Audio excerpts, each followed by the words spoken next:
എല്ലാ വിദഗ്ധരും പരിശോധിച്ചു നോക്കി, മുസ്ലിം സമൂഹത്തിൽ ഏറ്റവും കൂടുതൽ തർക്കമുണ്ടാവാറുള്ളത് രണ്ട് സമയത്താണ്. ഒന്ന് റബീഉൽ അവ്വലും ഒന്ന് റമദാൻ മാസത്തിലും.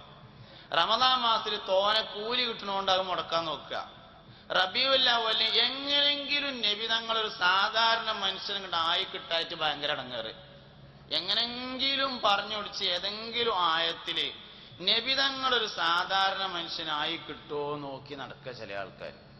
അത് റബീഉൽ അവ്വലായ ഉണ്ടാവും.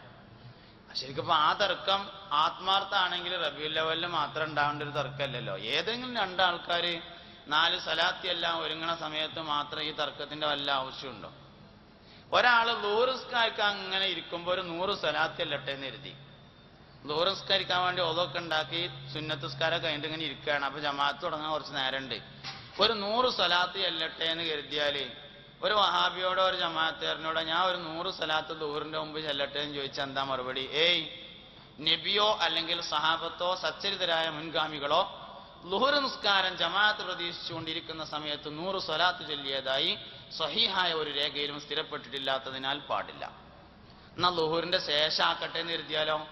നബിയോ സഹാബത്തോ സച്ചരിതരായ മുൻഗാമികളോ ളുഹർ നിസ്കാരത്തിന്റെ ശേഷം 100 സ്വലാത്ത് ചൊല്ലിയതായി ബലമായ ഒരു രേഖയിലും തെളിയിക്കപ്പെട്ടിട്ടില്ല. എന്നാൽ 101 ആക്കട്ടെ എന്ന് കരുതിയാലോ? ഒരിക്കലും പറ്റൂല. കാരണം നബിയോ സഹാബത്തോ സച്ചരിതരായ മുൻഗാമികളോ ളുഹറിന്റെ ശേഷം 101 സലാത്ത് ചൊല്ലിയതായി എവിടെയും സ്ഥിരപ്പെട്ടിട്ടില്ല. എന്താ കാട്ടാം? അസറിന്റെ ശേഷാക്കിയാലും കോല തന്നെയല്ലേ, മഗ്രിബിന്റെ തൊട്ട് മുന്നേ ആയാലും പ്രശ്നം തന്നെയല്ലേ, 11 മണിക്കായാലും കേസ് ഇങ്ങനെ തന്നെയാണ്. അവസാനം എന്താ ഉള്ളത്? സ്വലാത്തില്ല. ഫലത്തിൽ സ്വലാത്ത് ചെല്ലാൻ പാടില്ല എന്ന് പറയുന്നതിന് പകരാണ് ചില വിഷയങ്ങളിലൊക്കെ ഇങ്ങനെയാണ് പറയാം. ഇപ്പോ അലോപ്പതി ചികിത്സയില് അപസ്മാരത്തിന് മരുന്ന് കുടിക്കേണ്ടത് 20 കൊല്ലാണ്. ചെവിക്കല്ല, ഞാനൊരു ഉദാഹരണം പറയാം. അലോപ്പതിയില് അപസ്മാര രോഗത്തിന് മരുന്ന് കുടിക്കേണ്ടത് 20 കൊല്ലാണ്. ആജീവനാന്തം എന്ന് പറഞ്ഞാൽ 15 കൊല്ലാണ്. ആജീവനാന്തം എന്ന് പറഞ്ഞാൽ 15 കൊല്ലേ ഉള്ളൂ. അപസ്മാരത്തിന് മരുന്ന് കുടിക്കേണ്ടത് 20 കൊല്ലാന്ന് പറഞ്ഞാൽ എന്താ അതിന്റെ അർത്ഥം? മരിച്ചിട്ട് പിന്നെയും മരുന്ന് കുടിക്കേണ്ടി വരും എന്ന് പറഞ്ഞാൽ മാറൂല. എന്നാ മാറൂല എന്ന് പറഞ്ഞോന്ന് ചോദിച്ചാൽ പറഞ്ഞിട്ടില്ല. അലോപ്പതി അവസ്മാരം മാറൂല എന്ന് പറഞ്ഞോ? അത് പറഞ്ഞിട്ടില്ല. 20 കൊല്ലം മരുന്ന് കുടിക്കണല്ലേ പറഞ്ഞിട്ടുള്ളൂ. ആജീവനാന്തം എന്ന് പറഞ്ഞാൽ 15 കൊല്ലേ ഉള്ളൂ. മരിച്ചിട്ട് പിന്നെ 5 കൊല്ലം ഗുളിക കൊടുക്കണം എന്ന് പറഞ്ഞതിന്റെ അർത്ഥം. എന്നമാതിരി ളുഹറിന്റെ മുമ്പും സലാത്തില്ല, ശേഷവും ഇല്ല, 11 മണിക്കും ഇല്ല, 10 മണിക്കും ഇല്ല, എപ്പോഴും ഇല്ല. അങ്ങനെ മഖ്ദൂമമാർ എന്ത് ചെയ്തു വെച്ചാൽ ആൾക്കാരെ കൊണ്ട് കുറച്ച് സ്വലാത്ത് ചൊല്ലിക്കാനുള്ള ഒരു വകുപ്പുണ്ടാക്കി. ലോകത്ത് ഇസ്ലാം പ്രചരിച്ചത് 2 തരത്തിലാണ്. ഒന്ന് അള്ളാഹുവിനെ കുറിച്ച് പറഞ്ഞുകൊണ്ട് മഹബത്ത് വർദ്ധിപ്പിച്ചുകൊണ്ടാണ്. ഒന്ന് ഗൗസുൽ ആലം സ്വീകരിച്ചത് ആ ലൈന. അള്ളാഹിനെ കുറിച്ച് ഇങ്ങനെ പറയും, ആൾക്കാർക്ക് മഹബത്ത് വർദ്ധിപ്പിച്ചിട്ട് അങ്ങനെയുള്ള. അപ്പൊ ഗൗസുൽ ആലം അതിനനുസരിച്ചുള്ള ദിക്റുകൾ ആളുകളെ കൊണ്ട് ചൊല്ലിച്ചു. അല്ലാഹു ഹാദിരി, അല്ലാഹു നാദിരി, അല്ലാഹു ഷാഹിദി, അല്ലാഹു മഈ, അങ്ങനെ ചൊല്ലിപ്പിച്ചിട്ട് ഈമാനിൽ അങ്ങനെ നിരന്നു. ഈമാനിലേക്ക് വരാനല്ല പ്രയാസം, വന്നിട്ട് നിലനിൽക്കാനാണ് പ്രയാസം. മുഅ്മിനാവുക എന്നതിനേക്കാൾ പ്രയാസമാണ് മുഅ്മിനായി മരിക്കുക എന്നത്. ഇത് വലിയൊരു മത്സരമാണ്. ഈ മത്സരത്തിൽ വിജയോ പരാജയോ എന്ന് തീരുമാനിക്കുന്നത് ഫിനിഷിംഗ് പോയിന്റിലാണ്. ഫിനിഷിംഗ് പോയിന്റ് വളരെ പ്രധാനമാണ്. മൗത്തിന്റെ സമയമാണ് ഏറ്റവും പ്രധാനം. അതുകൊണ്ട് മരിക്കുന്ന സമയത്ത് മൻകാന ആഖിറു കലാമിഹി ഖൗലു ലാ ഇലാഹ ഇല്ലല്ലാഹ് ദഖലൽ ജന്ന, അവസാനം ലാ ഇലാഹ ഇല്ലല്ലാഹ് എന്ന് പറഞ്ഞുകൊണ്ട് സ്വർഗത്തിൽ പോകണം. അതാണ് ഫിനിഷിംഗ് പോയിന്റ്. അതുകൊണ്ട് ആദ്യമോ നടുവോ അല്ല പ്രധാനം, അവസാനമാണ് ഏറ്റവും പ്രധാനം. ഈ അവസാനം നേരായി കിട്ടാൻ വേണ്ടിയിട്ട് ഔസുല്ലാന്ന ആൾക്കാരെ കൊണ്ട് ഇങ്ങനെ ചെല്ലിക്കും. എന്നാൽ ഷെയ്ഖ് റിഫായി റളിയല്ലാഹു അൻഹു സ്വീകരിച്ചത് വേറൊരു ശൈലിയാണ്. റിഫായി ഷെയ്ഖ് റളിയല്ലാഹു അൻഹു സ്വീകരിച്ചത് ഇഷ്കിന്റെ ശൈലിയായിരുന്നു. നബി സല്ലല്ലാഹു അലൈഹി വസല്ലം തങ്ങളിലേക്ക് മുഅ്മിനീങ്ങളെ ബന്ധപ്പെടുത്തി നിർത്തിയിട്ട് ഈമാൻ സംരക്ഷിക്കും. ഭയങ്കര ആശിക്കായിരുന്നു ഷെയ്ഖ് റിഫായി റളിയല്ലാഹു അൻഹു. റൗള ശരീഫ് തുറപ്പിച്ചു എന്ന് മാത്രമല്ല, തുറന്ന് കൈമുത്തി. ബഹുമാനപ്പെട്ട സയ്യിദുനാ അഹ്മദ് അൽ കബീർ റിഫായി. ഇഷ്ക് ഒരുപാട് തരങ്ങളിൽ കാണാൻ പറ്റും. നബി സല്ലല്ലാഹു അലൈഹി വസല്ലം തങ്ങൾക്ക് ബിലാലുൽ മുഅദ്ദിൻ റളിയല്ലാഹു അൻഹുവിനോട് താല്പര്യം, മഹബത്തും ഇഷ്കും തോന്നിയപ്പോ വാങ്ക് കൊടുക്കാനുള്ള അവസരം അദ്ദേഹത്തിന് കൊടുത്തു. അതൊരു ഇഷ്കാണ്. ശരിക്കും വാങ്ക് ഇറങ്ങിയത് ഉമർ ഇബ്നുൽ ഖത്താബ് റളിയല്ലാഹു അൻഹുവിനാണ്. ഉമർ റളിയല്ലാഹു അൻഹുവാണ് ഉറക്കത്തിൽ കണ്ടത്. അതിനെ തഈദ് ചെയ്യാൻ വേണ്ടി ഒരുപാട് സഹാബികൾ കണ്ടിരുന്നു. അൽഫാദ് മുഴുവനായും കണ്ടയാള് ഉമർ ഇബ്നുൽ ഖത്താബ് റളിയല്ലാഹു അൻഹുവാണ്. രാവിലെ ആദ്യം ചെന്ന് വിവരം പറഞ്ഞതും ഉമർ റളിയല്ലാഹു അൻഹു. ഉമർ റളിയല്ലാഹു അൻഹു ശബ്ദം കുറഞ്ഞ ആളാന്ന് നമുക്ക് ആർക്കെങ്കിലും അഭിപ്രായം ഉണ്ടോ? മക്കത്ത് ആർക്കെങ്കിലും ഒന്ന് ഒച്ച ഉണ്ടെങ്കിൽ ആർക്കേ ഉള്ളൂ, അത് ഉമറിനുള്ളത്. അതുകൊണ്ട് ഒച്ച കുറഞ്ഞ ആളൊന്നല്ല. പിന്നെന്തിനാ ബിലാലുൽ മുഅദ്ദിനെ ബാങ്ക് കൊടുക്കാൻ ഏൽപ്പിച്ചത്? നബിതങ്ങൾക്ക് ബിലാലുൽ മുഅദ്ദിനോട് അതിശക്തമായ താല്പര്യം. അതുകൊണ്ട് ഉമറെ, നീ ഈ ലഫ്ള് ബിലാലിന് പറഞ്ഞു കൊടുത്തിട്ട് ബിലാൽ പറയട്ടെ. ഉമറിനത് കാണാതെ അറിയാലോ, മൂപ്പർക്ക് ശബ്ദം ഉണ്ടല്ലോ, മൂപ്പരെ കൊണ്ടാണ് പറയിപ്പിച്ചാ പോരാ. അത് നല്ലൊരു അവസരം, അതെനിക്ക് ബിലാലിന് കൊടുത്തു. എന്നാ ബിലാൽ എന്താ ചെയ്തത്? ബിലാൽ റളിയല്ലാഹു അൻഹു ചെയ്തത്, നബി സല്ലല്ലാഹു അലൈഹി വസല്ലം തങ്ങൾ വഫാത്തായപ്പോ വാങ്ക് കൊടുത്തില്ല. നബിതങ്ങൾ ബിലാലിനോട് മഹബത്ത് ഉണ്ടായപ്പോ വാങ്ക് കൊടുക്കാൻ പറഞ്ഞു. ബിലാൽ നബിതങ്ങളോട് മഹബത്ത് ഉണ്ടായപ്പോ വാങ്ക് കൊടുക്കാതിരുന്നു. അങ്ങനെ ഉണ്ടായത്. അപ്പൊ മഹബത്തിന് അങ്ങനെ പല തലങ്ങളുണ്ട്. ആഷിഖാണ് ബഹുമാനപ്പെട്ട അഹ്മദ് അൽ കബീർ റിഫായി റളിയല്ലാഹു അൻഹു. മൂപ്പർ ആദ്യ കാലഘട്ടത്തിൽ മദീനത്തേക്ക് പോയില്ല. അതൊരു ഇഷ്കാണ്. പോകാൻ കഴിയണില്ല, അങ്ങനെ പോയില്ല. അവസാനം വഫാത്തിന്റെ സമയമായപ്പോ ഒന്ന് ചെന്ന് വഫാത്തിന്റെ മുമ്പ് ഒന്ന് പോയിട്ടൊരു സമ്മതം ചോദിക്കാമെന്ന് തീരുമാനിച്ചു. അങ്ങനെയാണ് ബഹുമാനപ്പെട്ട സയ്യിദുന അഹ്മദ് അൽ കബീർ റിഫായി റളിയല്ലാഹു അൻഹു നബി സല്ലല്ലാഹു അലൈഹി വസല്ലമ തങ്ങളുടെ റൗളാ ശരീഫിലേക്ക് ചെല്ലുന്നത്. ചെന്ന് സിയാറത്ത് ചെയ്തുകൊണ്ട് ഇങ്ങനെ നിൽക്കുമ്പോ മഹാനവറുകൾക്ക് കൽബിൽ ഒരാശ തോന്നി. അള്ളാഹുവിന്റെ റസൂൽ ഒന്ന് കൈനീട്ടി തന്നാൽ എനിക്ക് മുത്താമല്ലോ എന്ന് തോന്നി. അപ്പോൾ ഒരു പാട്ടുപാടി. ഇഷ്ക് കൂടിയാ പിന്നെ പാട്ട് വരും, ആർക്കും വരുന്ന വരണം. അപ്പോഴേ ഇഷ്ക് കൂടിയെന്ന് മനസ്സിലാവുള്ളൂ. ഇഷ്ക് കൂടിയ പാട്ട് വരണം. അങ്ങനെ ശൈഖ് റിഫായി റളിയല്ലാഹു അൻഹു പാട്ട് വന്നു. ഫി ഹാലത്തിൽ ബുഅദി റൂഹി കുന്തു റുസിലുഹാ തുഖബ്ബിലുൽ അർള അന്നി വഹിയ നായിബതി. നബിയെ, അങ്ങകല വിദൂരത്ത് നിന്ന് സാധുവായ അഹമ്മദ് അവന്റെ ആത്മാവിനെ എന്നും ഇങ്ങോട്ട് പറഞ്ഞേക്കാറുണ്ട്. നബിയെ, ഇന്നിതാ ശരീരത്തോടുകൂടെ അഹമ്മദ് ഇവിടെ വന്നിരിക്കുന്നു. അള്ളാഹുവിന്റെ റസൂലേ, നിങ്ങളുടെ കൈയൊന്ന് നീട്ടിത്തന്നാൽ എനിക്കൊന്ന് മുത്താമല്ലോ എന്ന് പറയേണ്ട താമസം അഷ്റഫുൽ ഖൽഖ് ത്വാഹ റസൂലുള്ളാഹി സ്വല്ലല്ലാഹു അലൈഹി വസല്ലം തന്റെ റൗളാ ശരീഫിൽ നിന്ന് കൈ നീട്ടിക്കൊടുക്കുകയും മഹാനവറുകൾ അത് മുത്തുന്നത് ധാരാളം ആളുകൾ കണ്ടു നിൽക്കുകയും ചെയ്തു എന്ന് താരീഖിൽ രേഖപ്പെടുത്തിയിട്ടുണ്ട്. ആ റിഫായി ശൈഖ് റളിയല്ലാഹു അൻഹു ഇഷ്കിന്റെ വഴിയാണ് സ്വീകരിച്ചത്. നബിതങ്ങളെ കുറിച്ച് ഇങ്ങനെ പറഞ്ഞിട്ട് മോമിനിങ്ങളുടെ ഈമാൻ സംരക്ഷിച്ചു നിർത്താം. സിദ്ദീഖ് റളിയല്ലാഹു അൻഹുവിന്റെ പാരമ്പര്യത്തിൽപ്പെട്ട ആളാണ് ഷെയ്ഖ് റിഫായി റളിയല്ലാഹു അൻഹു. റിഫായി ഷെയ്ഖ് സയ്യിദ് അല്ല, ഗൗസുൽ ആലം സയ്യിദാണ്.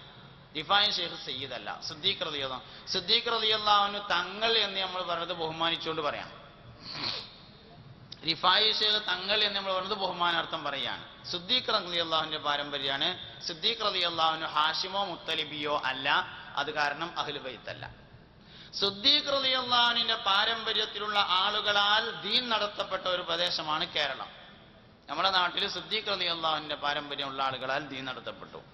വെളിയങ്കോട് ഉമർ ഖാദി റളിയല്ലാഹു അൻഹു സിദ്ദീഖ് റളിയല്ലാഹു അൻഹുവിന്റെ പാരമ്പര്യമാണ്. ഖാദി മുഹമ്മദ് റളിയല്ലാഹു അൻഹു സിദ്ദീഖ് റളിയല്ലാഹു അൻഹുവിന്റെ പാരമ്പര്യമാണ്.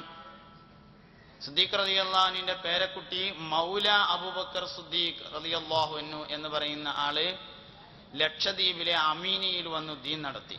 അവിടെ മുഴുവൻ 100% മുസ്ലിങ്ങളുള്ള പ്രദേശമാണ്. 100% ആളുകൾ ഇസ്ലാമിലേക്ക് വരുന്നത് ആ ഒരൊറ്റ മനുഷ്യൻ കാരണമാണ്. അവരുടെ പാരമ്പര്യമുള്ള ആളുകൾ കേരളത്തിലേക്കും വന്നു. കേരളത്തിലെ പ്രധാനപ്പെട്ട ഖാദി കുടുംബമൊക്കെ സിദ്ദീഖ് റളിയല്ലാഹുവിന്റെ പാരമ്പര്യമാണ്. ഖാദി മുഹമ്മദ് റളിയല്ലാഹു അൻഹു കോഴിക്കോട്, ഉമർ ഖാദി റളിയല്ലാഹു അൻഹു ചെറുശ്ശേരി ഉസ്താദിന്റെ ഖാദിയാരകം എന്നാണ്. അങ്ങനെ ഖാദി കുടുംബങ്ങളൊക്കെ അങ്ങനെ വന്നതാണ്. സിദ്ദീഖ് റളിയല്ലാഹു അൻഹു മഖ്ദൂമുമാർ സിദ്ദീഖ് റളിയല്ലാഹു അൻഹുവിന്റെ പാരമ്പര്യത്തിലുള്ള ആളുകളാണ്. അതുകൊണ്ട് മഖ്ദൂമുമാർ കേരളത്തിലെ മുസ്ലിങ്ങളുടെ ഈമാൻ സംരക്ഷിച്ചു നിർത്തുന്നതിന് വേണ്ടി ഇഷ്കിന്റെ സദസ്സുകൾ കൊണ്ടുവന്നു. ഇഷ്കിന്റെ സദസ്സുകൾ കൊണ്ടുവന്നു.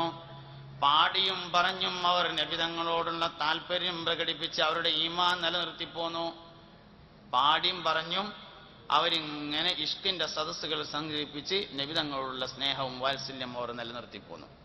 അതുകൊണ്ട് കേരളീയ മുഅ്മിനീങ്ങളിലെ പഴയകാല ആളുകളെ പരിശോധിച്ചാൽ നമുക്ക് കാണാൻ പറ്റും. പാടത്തും പറമ്പിലും പണിയെടുക്കുന്ന ആളുകൾ ജുമക്ക് 40 ആളെ തികയാത്തതിനാൽ മൊല്ലാക്ക പാടത്തേക്ക് പോയി കർഷകൻ കൃഷിക്കാരനെ കൂട്ടിക്കൊണ്ടുവന്ന് പള്ളിക്കുളത്തിൽ കൊണ്ടുവന്ന് കുളിപ്പിച്ചിട്ട് 40 തയ്ച്ച് ജുമ നിസ്കരിച്ചിരുന്നതെങ്കിലും കട്ടിലും അങ്ങനെ നീണ്ടു നിന്ന് കടന്നിട്ട് ലാ ഇലാഹ ഇല്ലല്ലാഹ് എന്ന് ചൊല്ലി മൗത്തായി. ഞാനും നിങ്ങളും എത്ര മനുഷ്യന്മാർ ലാ ഇലാഹ ഇല്ലല്ലാഹ് ചൊല്ലി മരിക്കുന്നത് കണ്ടിട്ടുണ്ട്? നമ്മൾ പരിശോധിക്കേണ്ട കാര്യമാണ്. എനിക്ക് 42 വയസ്സായിട്ടുണ്ട്. ഈ 42 വയസ്സിനിടയിൽ ഞാൻ ഒരുപാട് മനുഷ്യന്മാർ മരിക്കുന്നുണ്ട്. എത്ര ആളുകൾ ലാ ഇലാഹ ഇല്ലല്ലാഹ് എന്ന് ചൊല്ലി എന്ന് ചോദിച്ചാൽ അതിന്റെ ഉത്തരം പറയാൻ പ്രയാസമാണ്. എന്തുകൊണ്ട്? ഞമ്മക്കിങ്ങനെ പലരും പറഞ്ഞു ഇങ്ങനെ, അല്ലെങ്കിൽ ഇപ്പൊ ഇങ്ങനെയൊക്കെ വേണോ, നബിതങ്ങൾ മങ്കൂസുമൽ ഓതിയിട്ടുണ്ടോ, സിദ്ദീഖ് റളിയല്ലാഹു അൻഹു ഓതിയിട്ടുണ്ടോ എന്നൊക്കെ തോന്നി. ഇപ്പൊ അത് ശരി തന്നെയല്ലേ, നബിതങ്ങളും സിദ്ദീഖ് റളിയല്ലാഹു അൻഹു ഒക്കെ മങ്കൂസുമൽ ഓതിയിട്ടുണ്ടോ എന്ന് നമുക്ക് തോന്നി. നമ്മൾ എന്താ ചെയ്യല് വെച്ചാൽ മറ്റുള്ളവരെ ആദർശങ്ങൾ പഠിക്കാൻ വേണ്ടി ശ്രമിക്കല, നമ്മളത് പഠിക്കലില്ല. നമ്മളത് പഠിക്കലില്ല. ഏതും അങ്ങനെ തന്നെ. ഒരാളോട് ഇസ്ലാം മതം പഠിക്കുക എന്ന് പറഞ്ഞാൽ ആദ്യം ക്രിസ്തു മതം പഠിക്കാൻ പോകും, പിന്നെ ഹിന്ദു മതം പഠിക്കും. അങ്ങനെയല്ലല്ലോ ഇസ്ലാം മതം പഠിക്കണ്ടേ. അഹ്ലു സുന്നത്ത് വൽ ജമാഅത്ത് പഠിക്കുക എന്ന് പറഞ്ഞാൽ ആദ്യം സുന്നത്ത് ജമാഅത്ത് പഠിക്കണം, എന്നിട്ടല്ലേ മറ്റേ പഠിക്കണ്ടുള്ളൂ. നബി സല്ലല്ലാഹു അലൈഹി വസല്ലം തങ്ങൾ ഓതിയതുകൊണ്ട് മൗലിദ് ഓതുക എന്ന് നമ്മൾ പറയണത്. അങ്ങനെയാണെങ്കിലല്ലേ ഉള്ളൂ അത് വേണ്ടത്. നമ്മളത് പഠിക്കലില്ല എന്ന്. മറ്റോരാണ് നിങ്ങൾ ഇന്നത് പഠിച്ചോളി നമുക്ക് പറഞ്ഞു തരണേ, എന്നിട്ട് നമ്മളതും തിരഞ്ഞിങ്ങനെ നടക്കുകയാണ് ഓല് പറഞ്ഞത് കാണാണ്ടോന്ന്. നമ്മൾ ആദ്യം നമ്മുടെ ആദർശങ്ങൾ പഠിക്കണം. എന്തിന്റെ പേരിലാണ് നമ്മൾ മൗലിദ് നടത്തുന്നത് എന്നത് ആദ്യം പഠിക്കണം. ഹദീസിന്റെ അടിസ്ഥാനത്തിലാണോ, ആയത്തിന്റെ അടിസ്ഥാനത്തിലാണോ, ചരിത്രത്തിന്റെ അടിസ്ഥാനത്തിലാണോ, ഇതൊന്നും അല്ലാത്ത വേറെ വല്ല അടിസ്ഥാനത്തിലാണോ? അത് നമ്മൾ ആദ്യം നമ്മുടേത് പഠിച്ചിട്ട് മനസ്സിലായ മാതിരി പറയണം. നമുക്ക് എങ്ങനെയാണോ ആ വിഷയം മനസ്സിലായത് അങ്ങനെ പറഞ്ഞു കൊടുക്കാൻ ശ്രമിച്ചാൽ ആർക്കും മനസ്സിലാവും. ഞമ്മക്ക് മനസ്സിലാവാത്തൊരു കാര്യം വേറെ ആളോട് പറഞ്ഞു കൊടുത്തിട്ട് അയാൾക്ക് മനസ്സിലാവാൻ പോകുന്നുണ്ടോ? ഇല്ലല്ലോ. അതുകൊണ്ടൊരു വിഷയം നമുക്കാണ് ആദ്യം മനസ്സിലാവേണ്ടത്. എന്നിട്ട് നമുക്ക് എങ്ങനെയാണോ മനസ്സിലായത് അങ്ങനെ പറഞ്ഞു കൊടുക്കണം. ചില മാഷന്മാർ കണക്ക് പഠിപ്പിച്ചാൽ നല്ലോണം എന്താ കാരണം? അയാൾക്ക് കണക്കറിയാം, പഠിപ്പിക്കുന്ന ആൾക്കറിയണം, അപ്പോഴേ കിട്ടുള്ളൂ. ചില ആൾക്കാർ കണക്ക് പഠിപ്പിച്ചാൽ ഹിന്ദി പഠിപ്പിച്ചാൽ അത്രയാലും മനസ്സിലാവില്ല. എന്തേ? പഠിപ്പിക്കുന്ന ആൾക്ക് ഹിന്ദി അറിയില്ല. തൽക്കാലം ഇങ്ങനെ ഹിന്ദി പഠിപ്പിക്കാൻ നേരത്തെ ആ ടെക്സ്റ്റ് ബുക്ക് നോക്കിയാണ്ട് വന്നതാണ്, പഠിയില്ല. അങ്ങനെയാണ്. ഒരാൾ പഠിപ്പിച്ച ഒരു കാര്യം പഠിക്കണമെങ്കിൽ അയാൾക്കത് മനസ്സിലാവുകയും മനസ്സിലായ മാതിരി പഠിപ്പിക്കും വേണം. അതുകൊണ്ട് അഹ്ലുസുന്നത്തി വൽ ജമാഅ എന്താണെന്ന് നമുക്ക് ആദ്യം പഠിയണം. എന്നിട്ട് നമുക്ക് പഠിഞ്ഞ അതേമാതിരി പഠിപ്പിക്കണം. ഇപ്പോൾ ചില ആൾക്കാർക്ക് ഇംഗ്ലീഷ് പഠിക്കാൻ കഴിയില്ല, കണക്ക് പഠിക്കാൻ പറയും. അപ്പോൾ അവരോട് മാഷന്മാരോട് ചോദിച്ചാൽ എങ്ങനെയാണോ കണക്ക് പഠിയുന്നത് അങ്ങനെ ഇംഗ്ലീഷ് പഠിപ്പിക്കാൻ പറയും. ചില ആൾക്കാർക്ക് ഇംഗ്ലീഷ് വേഗം പഠിയും, കണക്ക് പഠിയില്ല. അപ്പൊ അയാൾക്ക് എങ്ങനെയാണോ ഇംഗ്ലീഷ് പഠിയുന്നത് അങ്ങനെ കണക്കും പഠിച്ചാൽ ഇങ്ങനെയാണ്. അപ്പൊ നമുക്ക് എങ്ങനെയാണോ പഠിഞ്ഞത് അങ്ങനെ പഠിപ്പിക്കാൻ ശ്രമിക്കണം. അതിന് നമ്മൾ ആദ്യം പഠിക്കുകയാണ് വേണ്ടത്. നമ്മൾ ആദ്യം പഠിപ്പിക്കും. ഇസ്ലാം പറയാൻ പറഞ്ഞ അപ്പൊ പറയാ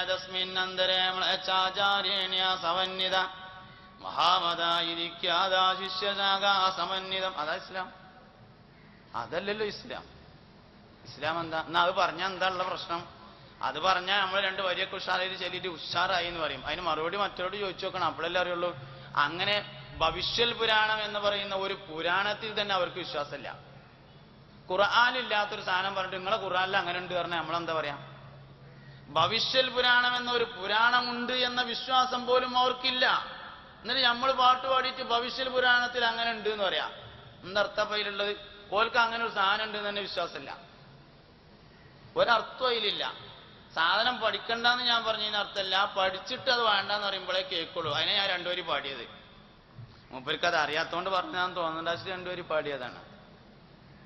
പഠിച്ചിട്ട് അത് ശരിയല്ല എന്ന് പറയണം, അപ്പോഴാണ് ശരിയാവുള്ളൂ.